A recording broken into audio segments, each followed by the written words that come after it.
Shalom Bapak Ibu Saudara yang dikasihi Tuhan. Kita kembali bersama dalam pengajaran firman iman kali ini. Saya percaya Tuhan mempunyai pesan yang sangat baik bagi kita. Dan Dia telah menyiapkan rancangan yang indah bagi kita ke depan. Kita akan melihat Kejadian pasal 47 ayat 13-27 mengenai kelaparan besar yang terjadi di Mesir. Tetapi sebelum kita mulai membacanya, saya perlu menyampaikan terlebih dahulu bahwa ketika kelaparan itu terjadi, kerajaan Mesir tidak mengalami kehancuran, malahan mendapat keuntungan karena hikmat Tuhan yang bekerja lewat Yusuf. Tuhan mau mengerjakan hal yang sama kepada kita lewat hikmat Yusuf sorgawi kita, yaitu Tuhan Yesus Kristus. Minta hikmatnya bekerja lewat kita, dan Tuhan dapat membuat kita juga mengalami keuntungan di masa kelaparan seperti pada zaman Yusuf dahulu.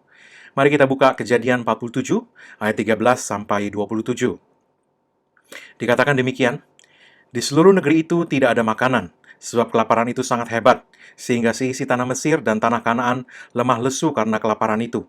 Maka Yusuf mengumpulkan segala uang yang terdapat di tanah Mesir dan di tanah Kanaan, yakni uang pembayar gandum yang dibeli mereka, dan Yusuf membawa uang itu ke dalam istana Firaun.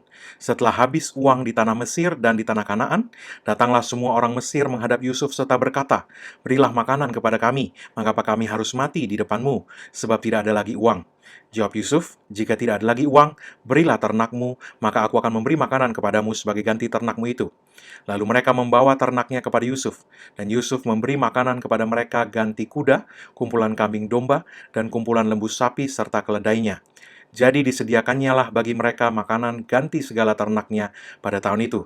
Setelah lewat tahun itu, datanglah mereka kepadanya pada tahun yang kedua, serta berkata kepadanya, "Tidak usah kami sembunyikan kepada tuanku, bahwa setelah uang kami habis dan setelah kumpulan ternak kami menjadi milik tuanku, tidaklah ada lagi yang tinggal yang dapat kami serahkan kepada tuanku, selain badan kami dan tanah kami.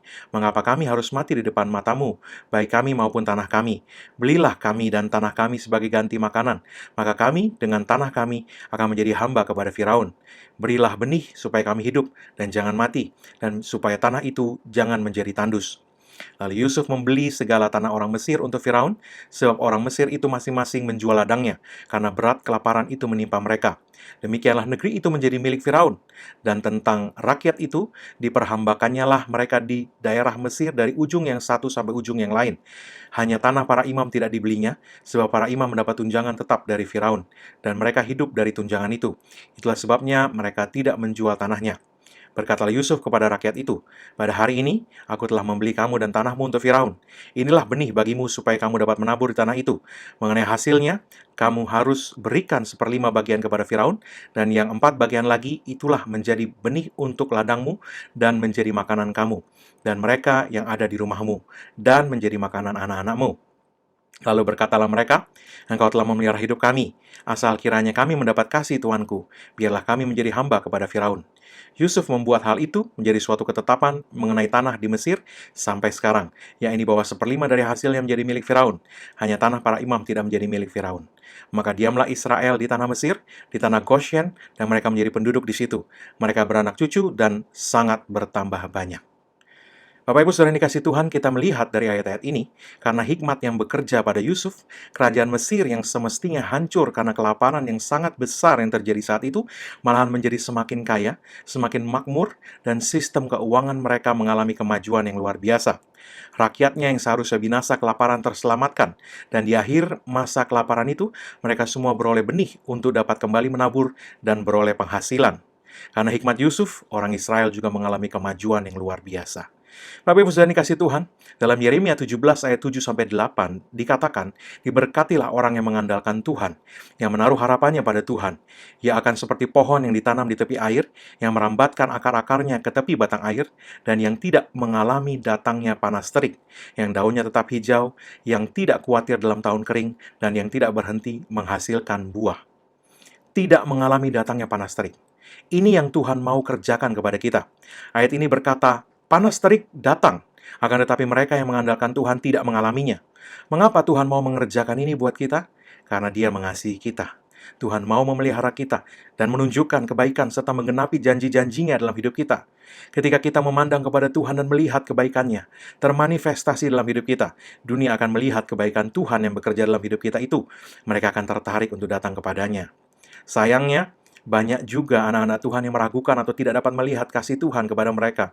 Dan mereka tidak mempercayai bahwa Tuhan memiliki rancangan yang baik buat mereka. Sekalipun di tengah keadaan yang kelihatannya tidak baik, kita tidak dapat mengalami terobosan dengan mencoba menarik firman Tuhan ke level pengalaman hidup kita dan menggunakannya untuk membenarkan keadaan di mana kita sedang berada.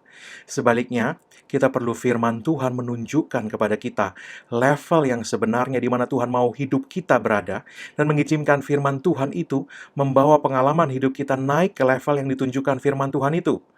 Adalah sangat menggoda untuk berkata bahwa memang sudah sewajarnya kita mengalami suatu hal, sebab semua orang juga mengalaminya. Memang semua sedang sepi, semua kekeringan, semua kekurangan. Tapi apa yang dikatakan firman Tuhan sebenarnya? Apa yang firman Tuhan katakan telah disediakan Tuhan untuk kita. Izinkan firman Tuhan mengubah pikiran kita untuk dapat melihat level pengalaman hidup yang sebenarnya Tuhan katakan Dia telah sediakan bagi kita. Izinkan firman Tuhan itu menyelaraskan iman kita menjadi sesuai dengan apa yang Tuhan telah katakan, dan menggerakkan kita untuk bertindak sesuai dengan firman itu, dan membuat pengalaman hidup kita menjadi sesuai dengan perkataan Tuhan itu. Kita perlu mendengar firman Tuhan yang menunjukkan apa yang Tuhan telah janjikan dan sediakan bagi kita. Firman yang di atas situasi natural kita. Itu yang kita perlu dengar. Sebab firman Tuhan seperti itulah yang akan membawa kita naik ke level kehidupan yang sesuai dengan janji-janji Tuhan. Yaitu kehidupan yang di atas situasi natural. Mazmur 91 berkata, walau 1.000 orang rebah di sisiku dan 10.000 di sebelah kananku, hal itu tidak akan menimpa aku. Itulah yang Tuhan kerjakan buat kita. Itulah yang Tuhan mau lakukan untuk kita. Level kehidupan di atas situasi natural. Menerima keadaan kita sebagaimana adanya akan membuat kita terjebak di sana. Menerima perkataan Tuhan yang ada di atas situasi natural akan membawa kita juga berjalan di atas situasi natural itu. Matius 14 ayat 25-31 berkata, kira-kira jam 3 malam, datanglah Yesus kepada mereka berjalan di atas air.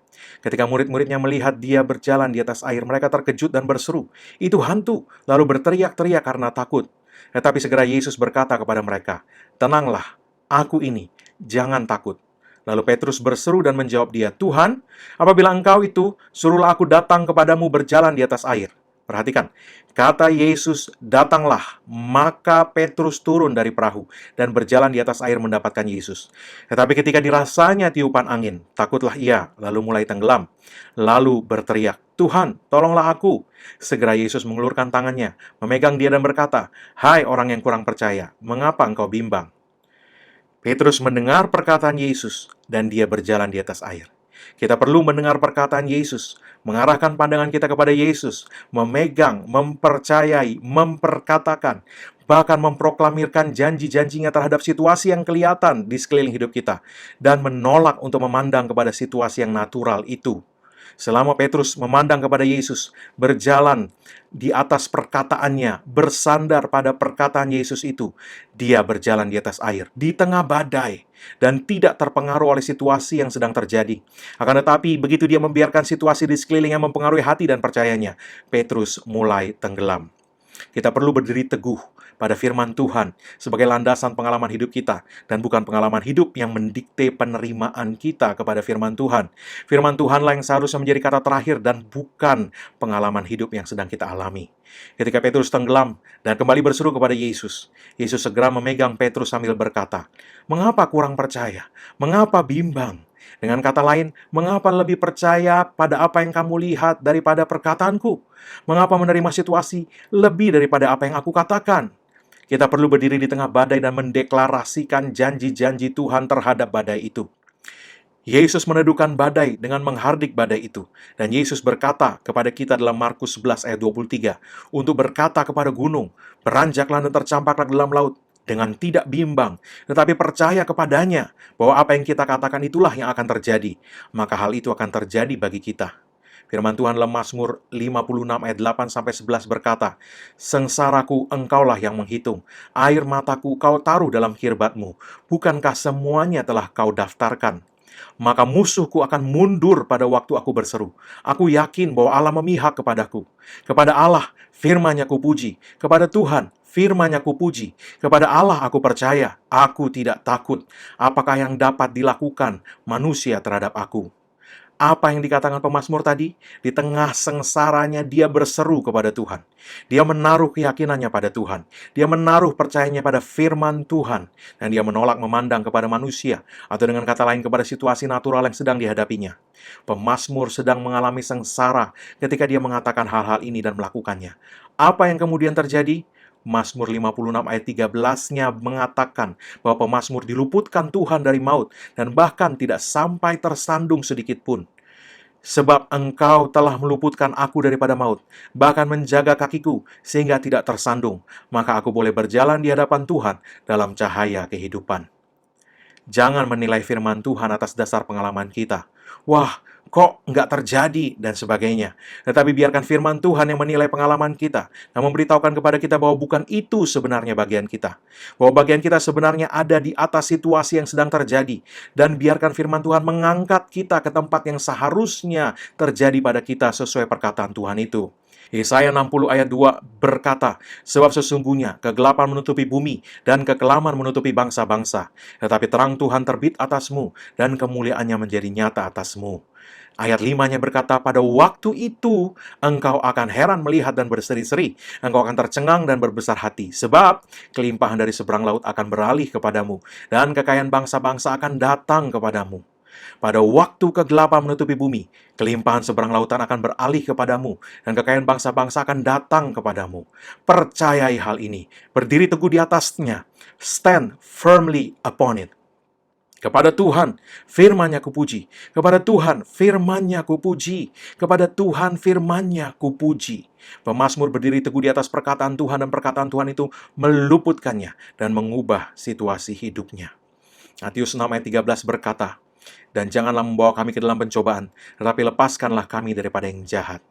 Dalam doa Bapa kami, Yesus mengajarkan murid-muridnya untuk setiap hari berdoa kepada Bapa untuk dilepaskan dari yang jahat, dan supaya Tuhan menjaga mereka supaya tidak dibawa ke dalam pencobaan. Kata pencobaan dalam bahasa Yunani dapat juga diterjemahkan sebagai masalah, penderitaan, dan kesulitan, selain dari cobaan untuk berdosa. Iblis, dan bahkan kadang tindakan kita sendiri membawa kita berjalan dalam lembah kekelaman. Tetapi Yesus menunjukkan bahwa kita dapat berdoa supaya Tuhan menjaga kita sehingga tidak dibawa masuk ke dalam penderitaan atau masalah yang semakin besar, serta bahkan melepaskan kita dari yang kita sedang hadapi itu. Di dalam lembah kekelaman, Tuhan tidak meninggalkan kita. Dia ada bersama kita, dan Dia mau kita menaruhkan percaya kita kepadanya untuk membawa kita keluar dari kesukaran itu.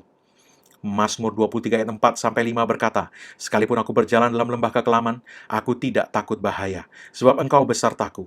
Gadamu dan tongkatmu itulah yang menghibur aku. Engkau menyediakan hidangan bagiku di hadapan lawanku. Engkau mengurapi kepalaku dengan minyak, pialaku penuh melimpah. Harapkan kemenangan di tengah kekelaman. Harapkan terobosan di tengah kekelaman. Percayai Dia. 1 Petrus 5 ayat 8-10 berkata, sadarlah dan berjaga-jagalah. Lawanmu, si iblis, berjalan keliling sama seperti singa yang mengaum-aum dan mencari orang yang dapat ditelannya. Lawanlah dia dengan iman yang teguh, sebab kamu tahu bahwa semua saudaramu di seluruh dunia menanggung penderitaan yang sama. Dan Allah, sumber segala kasih karunia yang telah memanggil kamu dalam Kristus kepada kemuliaan yang kekal, akan melengkapi, meneguhkan, menguatkan, dan mengokohkan kamu sesudah kamu menderita seketika lamanya. Efesus 6 dalam bahasa Inggris menyebut hari yang jahat dengan evil day. Bentuknya tunggal, hari yang jahat, seketika lamanya. Sebentar, pendek. Tetapi saat berbicara hari-hari yang baik, firman Tuhan menggunakan kata good days. Bentuk majemuk, hari-hari yang baik. Mazmur 34 ayat 12 berkata, siapakah orang yang menyukai hidup, yang mengingini umur panjang untuk menikmati yang baik? Umur panjang di sini dalam bahasa Inggris adalah many days. Banyak hari-hari untuk menikmati yang baik. Mungkin ada area hidup kita di mana kita masih bergantung pada diri kita sendiri atau bersandar pada kekuatan manusia. Seperti Yabes, Tuhan mau kita beralih dari hal itu dan bersandar kepadanya. Hari-hari baik, panjang. Hari yang jahat, pendek. Dalam penderitaannya, Yabes berseru kepada Allah Israel, dan Tuhan menghormati hal itu dan menjadikan Yabes lebih dimuliakan dari saudara-saudaranya. Jika Anda sedang dalam masalah atau kesulitan, bersiaplah untuk pemulihan yang akan datang kepadamu. Anda tidak akan keluar dari masalah dalam keadaan yang sama. Setelah menderita seketika, firman Tuhan dalam 1 Petrus 5 ayat 10 tadi berkata, kita akan menjadi lebih kuat, kokoh. Dalam bahasa Inggris juga dipakai kata perfect, menjadi sempurna. Itulah yang firman Tuhan janjikan. Dalam keuangan, dalam kesehatan, dalam rumah tangga, kita menjadi lebih kuat, kokoh, dan sempurna. Ketika Anda berdoa, janganlah membawa kami ke dalam pencobaan, tapi lepaskanlah kami daripada yang jahat. Milikilah keyakinan bahwa Tuhan mau membawa engkau keluar dari masalah. Melewati masalah itu, ada masa depan yang gilang gemilang. Akhirnya, jagalah mulut Anda. Percayalah Tuhan, dan katakanlah, karena apa yang Yesus sudah lakukan bagiku di kayu salib, umur panjang untuk menikmati yang baik adalah bagianku. The best is yet to come. Yang terbaik sedang datang ke dalam hidupku. 1 Petrus 3 ayat 10 berkata, For he that will love life and see good days, let him refrain his tongue from evil, and his lips, that they speak no guile. Dalam bahasa Indonesia dikatakan siapa yang mau mencintai hidup dan mau melihat hari-hari baik, ia harus menjaga lidahnya terhadap yang jahat dan bibirnya terhadap ucapan yang menipu. Jaga mulut Anda. Jangan katakan, di depan masih ada masa hari-hari yang buruk. Harapkan yang baik. Percayai Tuhan dan janjinya. Deklarasikan perkataannya di hadapan masalahmu. Dan katakan, karena Yesus, the best is yet to come. Amin. Bapak Ibu saudara yang dikasihi Tuhan, mari angkat kedua tangan di hadapan Tuhan. Saya mau berdoa. Sepanjang minggu ke depan, Tuhan kiranya melindungi setiap kita maupun orang-orang yang kita kasihi dari segala bahaya, celaka, kecelakaan, dan tragedi. Tuhan menjagai Anda dari pandemi dan dari segala sakit penyakit. Tuhan melindungi kita dan orang-orang yang kita kasihi dari segala yang jahat. Dalam nama Yesus, dan Tuhan memberkati engkau dan orang-orang yang engkau kasihi dengan kemurahannya, kesehatan ilahinya, kelimpahannya, dan dengan segala berkat dan shalom-Nya. Tuhan menempatkan engkau di tempat yang tepat, di waktu yang tepat, untuk mengalami segala kelimpahannya. Dalam nama Yesus. Amin.